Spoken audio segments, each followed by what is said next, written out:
시편 15편 1절에서 5절 여호와여 주의 장막에 유할 자 누구오며 주의 성산에 거할 자 누구오니까? 라는 질문으로 다윗은 시편의 고백들을 드리고 있습니다. 하나님의 장막에 거한다는 것은 무엇이냐? 이 하나님의 전에 거하는 것이, 정말 하나님의 집에 문지기로 있는 것이 대궐에 있는 것보다, 궁전에 있는 것보다 훨씬 더 좋다라고 얘기했던 그 다윗의 고백. 그는 삶의 지혜를 발견한 사람이었습니다. 수많은 고난과 역경 가운데서 하나님을 향한 마음들, 하나님의 마음에 합한 자라는 음성을 듣고 하나님의 그 인치심을 받았음에도 불구하고 다윗이 어떤 일들이 일어납니까? 이 시편을 썼을 때 어떤 일들이 있었냐면 웃사가 법궤에 손을 대고 죽는 사건이 발생합니다. 다윗이 그렇게 많은 고난을 당하고 하나님의 마음에 합했고 하나님의 기름 부으심 받은 자였고 하나님께 그렇게 전심으로 하나님을 향하는 자였음에도 불구하고 그의 삶 가운데서 잠시라도 또 하나님을 떠나는 일들이 있었다는 것을 얘기하는 것이에요. 이것이 바로 우리 인간의 모습이라는 것을 성서는 적나라하게 그대로 드러내고 있습니다. 어떤 왕의 이야기를 쓸 때 그 왕이 잘못한 것을 쓰는 그런 경전들은 없어요. 성서 외에는 없습니다. 어디 가서 금강경 가서 살펴보세요. 불교의 경전, 어디 경전 살펴보세요.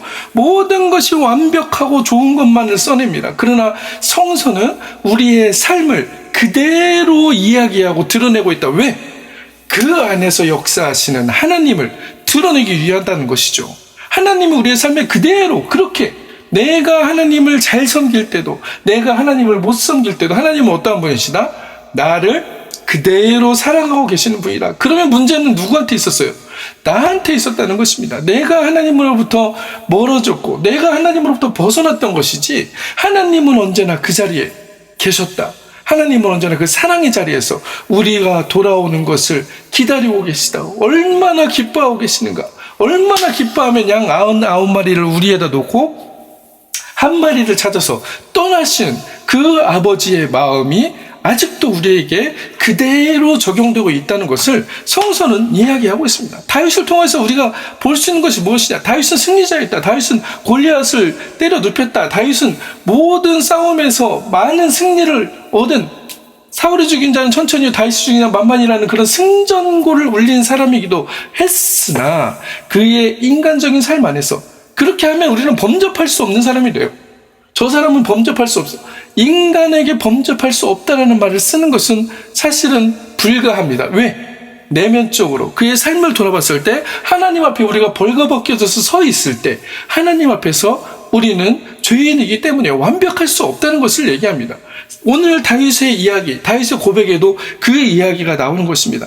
여호와여 주의 장막에 유할 자가 누구냐는 거죠. 하나님.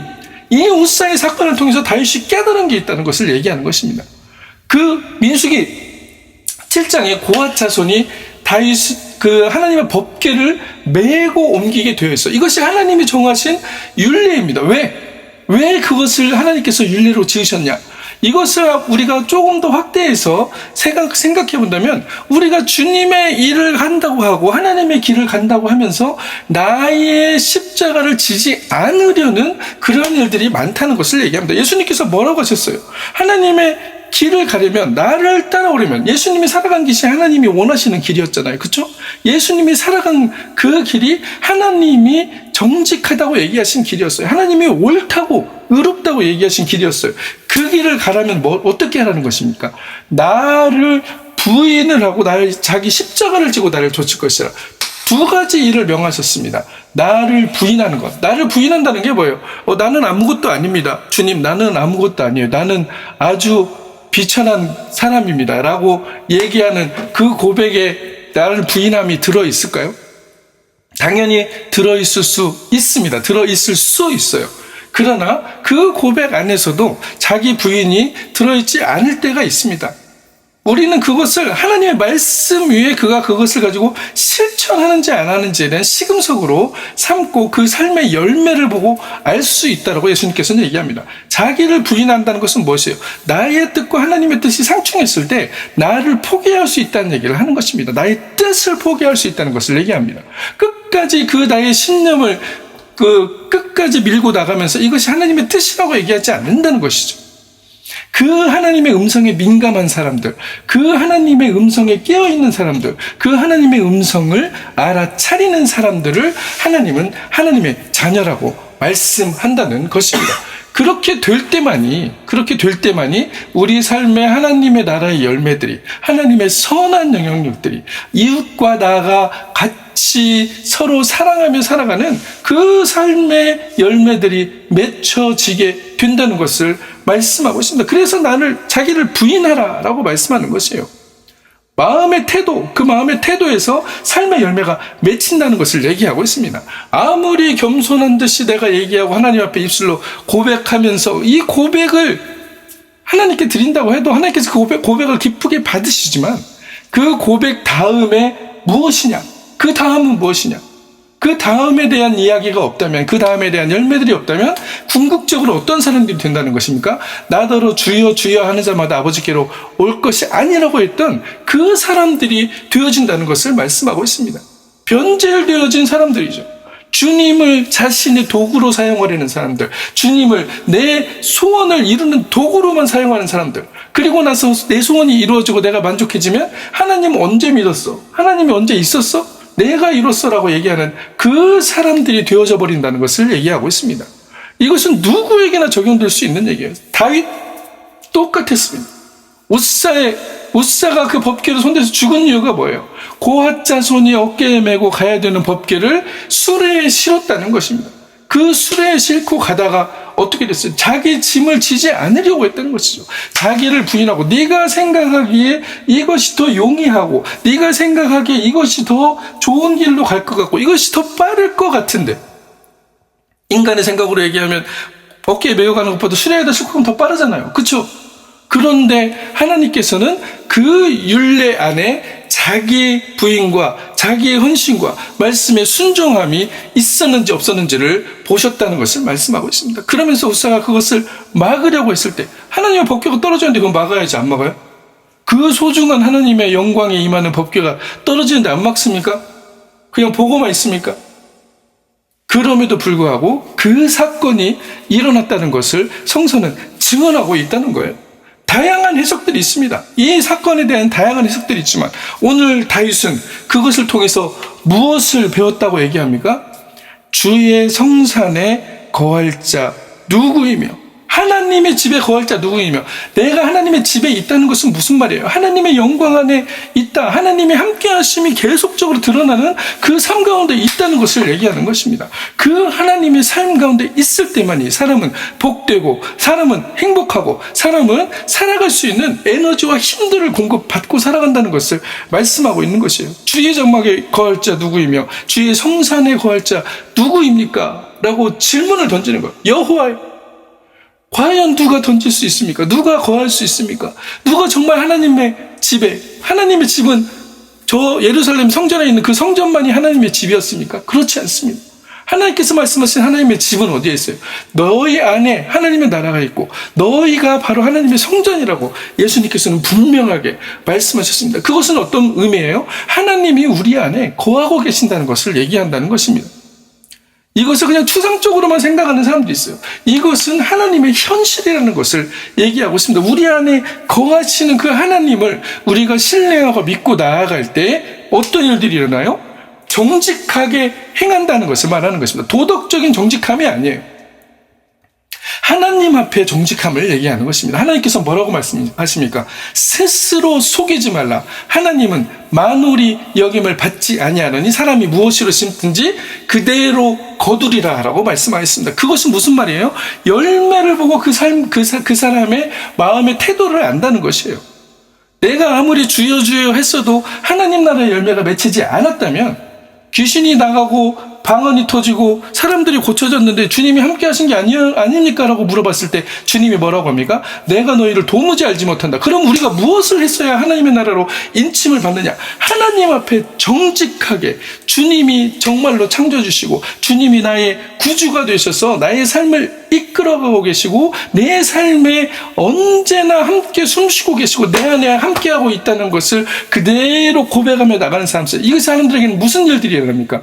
내 뜻과 하나님의 뜻이 상충될 때, 내 뜻과 하나님의 뜻이 부딪힌다고 생각할 때 어떻게 돼요? 하나님의 뜻이 무엇인가를 구한다는 것을 얘기하고 있습니다.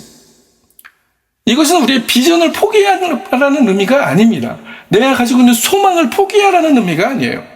나의 뜻을 포기하라는 것입니다. 내 의지와 내가 이것을 할 수 있다는 그 마음속에 있는 그 스스로 속이고 있는 그 교만함을 내려놓으라는 것을 말씀하고 있습니다. 그렇게 될 때만이 하나님께서는 하나님의 방식으로 하나님의 뜻들을 이루시고 우리의 소원을 만족해 하신다고 얘기하고 있습니다. 우리가 생각한 것보다 훨씬 더 그 이상의 놀라운 일들을 우리 입에서 억소리가 나올 정도의 그런 놀라운 일들을 우리를 놀랍게 하시는 기묘자라 모사라 전능하신 하나님이라 그 하나님이 우리의 삶에 드러난다는 것을 말씀하고 있습니다. 이것이 바로 하나님의 성산에 거하는 자들의 모습이다. 진실로 나의 모습을 발견하고 통회하며 나와서 주님, 내가 한 것이 아니고 정말 주님께서 이 삶을 이끌어가고 계시는군요. 내 존재의 근원에 하나님이 계시는군요. 하나님이 나를 붙들고 계시기 때문에 내가 두렵고 흔들리지 않습니다라고 고백할 수 있는 그 사람들, 그것은 어떠한 사람들이 나오는 거예요? 내가 정말 죽으면 죽으리다. 내가 하나님을 이렇게 신뢰하면서 나아갈 때 하나님께서 내가 가고자 하는 길과 반대 방향으로 가는 것처럼 보여지는 그 사건들이 일어나는 경우가 있다는 것이죠. 그때 어떻게 된다는 것입니까? 죽을 각오를 하고 하나님을 신뢰한다는 것입니다. 그렇게 나아갈 때 하나님께서는 뭐라고 하세요? 그 모든 고난과 환난 가운데서 우리에게 평안을 주시고 기쁨을 주시고 오히려 소망을 주셔서 그 인내함으로 하나님의 영광을 드러내신다라고 말씀하고 있습니다. 예수님께서 뭐라고 하는 거예요? 제 목숨을 구원코자 하면 잃을 것이요 누구든지 나를 위하여 제 목숨을 잃으면 찾으리라 라고 말씀하고 있습니다. 아무리 우리가 모든 것들을 얻었다고 해도 사람이 온 천하를 얻고도 제 목숨을 잃으면 무엇이 유익하리요? 라고 예수님께서는 우리에게 질문하고 있다는 것입니다. 우리가 생명 얻는 그 회개, 생명 얻는 회심의 삶을 매일매일 우리가 돌이키지 않는다면, 매 순간 돌이키지 않는다면 그것은 무슨 말이에요? 회개와 회심은 무엇입니까? 하나님께로 돌아간다는 얘기예요. 하나님께 시선을 둔다는 얘기입니다. 하나님을 나의 전적인 구주로, 전적인 주인으로, 내 삶의 온전한 주관자로 그대로 인정해야 된다는 것을 말씀하고 있습니다. 이것이 회심이고 회개다. 생명 얻는 회개다. 그렇게 되었을 때만이 우리가 온 천하를 얻고도 제 목숨을 잃는 사람이 아니고 그 제 목숨을 우리의 생명을 얻음으로 인해서 온 천하는 하나님의 나라로 변화되어진다는 것을 말씀하고 있는 것입니다. 예수님께서 뭐라고 그래요? 이것을 지지 않으려고 하는 사람들에게 무슨 말씀하십니까? 마태복음 11장 30절 내 멍에는 쉽고 내 짐은 가벼움이라 라고 말씀하고 있습니다. 오히려 어려울 것 같은데, 오히려 힘들 것 같은데 뭔가를 지고 가면 우리는 안 지려고 하잖아요. 그래서 하나님의 법궤를, 하나님의 말씀을 어깨에 매라고 했을 때, 하나님의 영광을 어깨에 매라고 했을 때 어떻게 했습니까? 그냥 수레에다 싣고 간 거예요. 수레에다 싣고 간 겁니다. 이게 더 내가 생각하기에는 빠르고 빨리 가야지. 하나님의 이 복들이 드러나는 그 법궤가 빨리 가야지. 거기서 도착했을 때 거기서 또 하나님의 함께 하심들이 엄청나게 드러나지 않겠어? 라는 나의 소망을 가지고 내 방식대로 하나님의 일들을 하려고 할 때, 우리의 삶을 살아가려고 할 때 하나님께서는 뭐라고 합니까? 내 짐을 지고 너의 십자가를 지고 그 길을 걸어가라. 그것을 안 지려고 하는 거예요. 많은 사람들이 희생하지 않으려고 합니다. 나의 것을 포기하지 않으려고 합니다. 어떻게든 나의 기득권을 누리고 그것을 잡았으면은 더 이상 내 뒤에 따라온 사람, 당신들은 내 밑에야. 이제는 내가 권력을 잡았으니까 내 권력에 복종하는 사람, 내 라인에 줄 서는 사람만 내가 잘해줄 거야. 다른 사람들은 없어.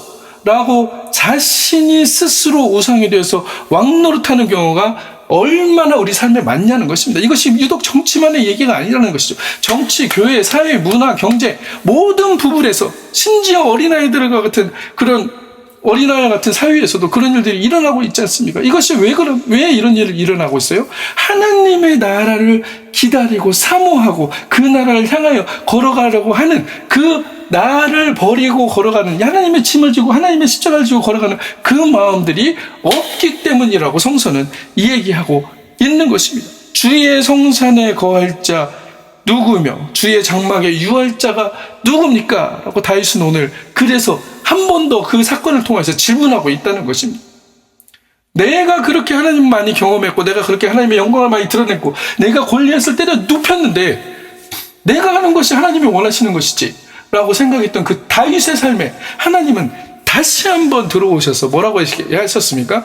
너 하는 거 그 순간에 네가 결정했던 거 나에게 나의 뜻에 원하는 그 말씀대로 살아가지 않는 그 마음의 태도를 지적하시면서 뭐라고 했습니까? 그렇게 됐을 때는 하나님께 정직함이 아니다. 하나님 앞에 진실을 말하는 것이 아니다라고 얘기하고 있는 것입니다. 정직하게 하며 공의를 일삼으며 마음의 진실을 말하는 그 사람에게 하나님은 언제나 하나님의 성산에 거하게 하시고 하나님의 장막에 유하게 하신다라고 말씀하고 있습니다. 이것은 단절되어 있는 게 아니에요.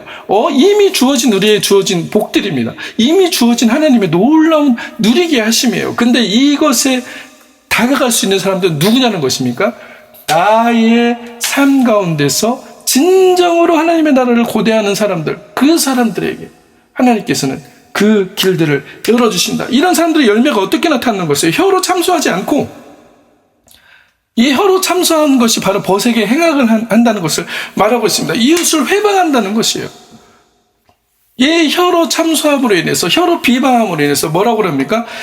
예수님께서는 서로 물고 먹으면 서로 멸망할까 조심하라라고 분명히 말씀하고 있습니다. 그러면서 뭐라고 말씀하세요?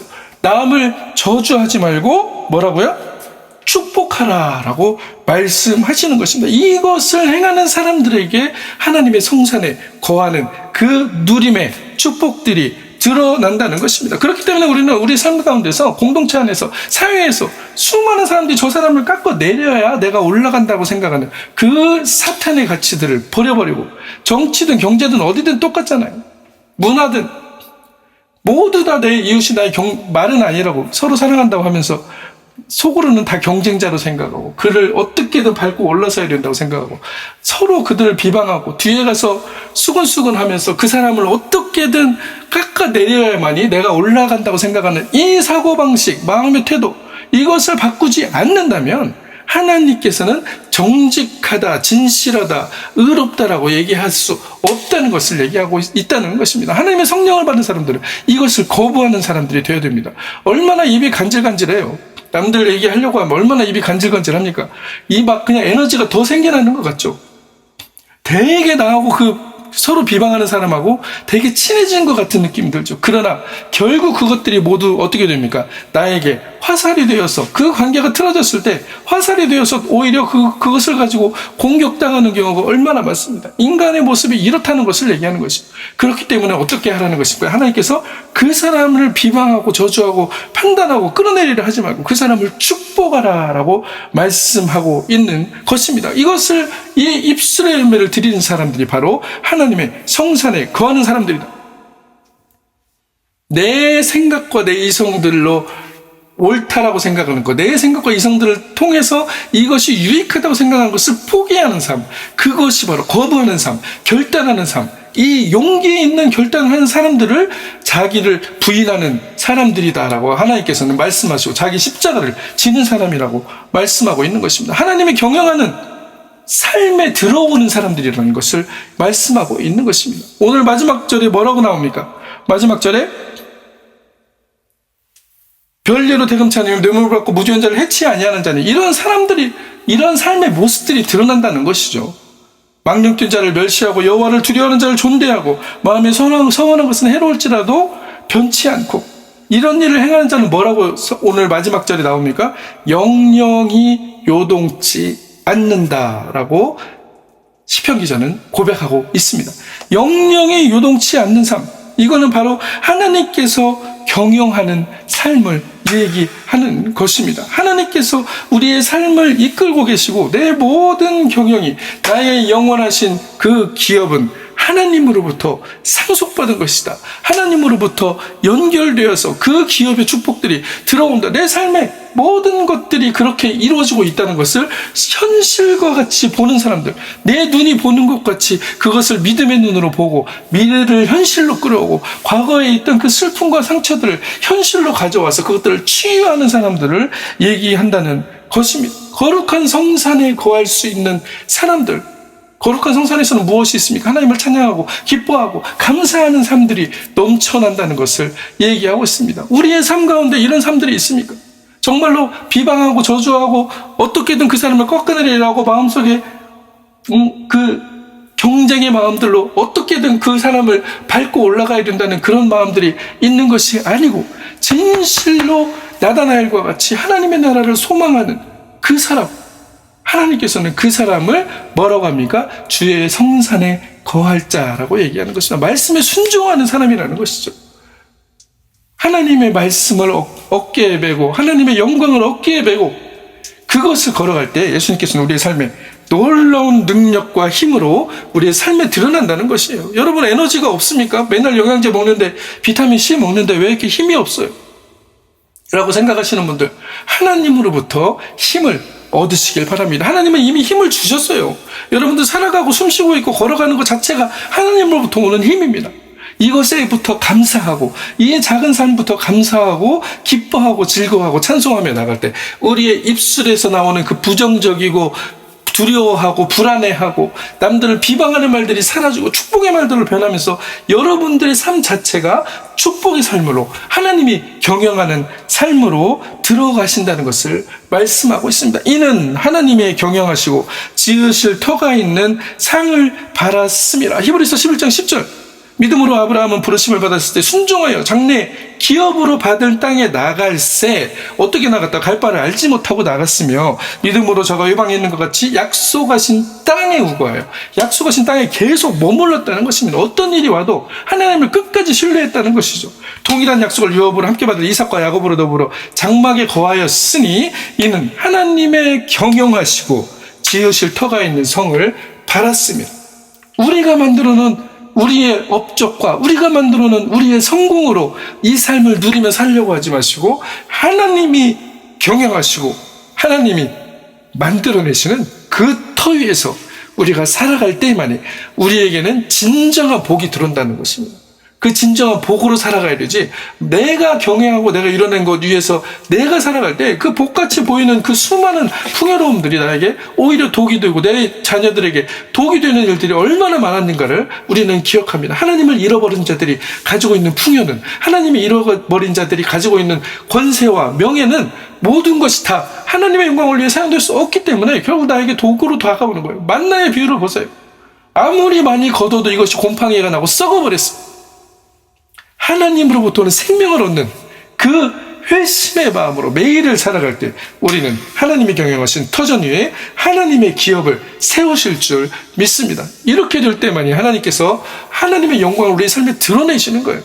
우리가 하나님께 영광 돌리는 삶을 사는 겁니다. 하나님께 축제의 삶을 살아갈 수 있다. 이렇게 될 때 사람들이 우리를 보고 뭐라고 합니까? 하나님이 정말 함께 하시는구나. 너는 어떻게 우리가 생각하는 그런 보편적인 가치를 가지고 살지 않고 뭔가 특별한 게 있는 것 같다. 네 마음속에 있는 것이 무엇이냐라고 물어봤을 때 내 안에는 하나님의 나라가 있고 하나님의 성령이 있고 예수 그리스도의 은혜가 있다라고 고백하는 그 고백을 통해서 우리 삶에 그리스도의 증인이 되어진다는 것을 말씀하고 있습니다. 이러한 놀라운 하나님의 함께 하시는 복을 드러내므로 이웃들이 우리를 보고 너 정말 하나님이 함께 하는구나, 정말로 하나님이 함께 하는구나라는 그 고백들을 이끌어내고 정말로 진정한 전도자로서 하나님의 영광을 드러내는 삶을 살아가시기를 그리스도의 이름으로 간절히 축원합니다.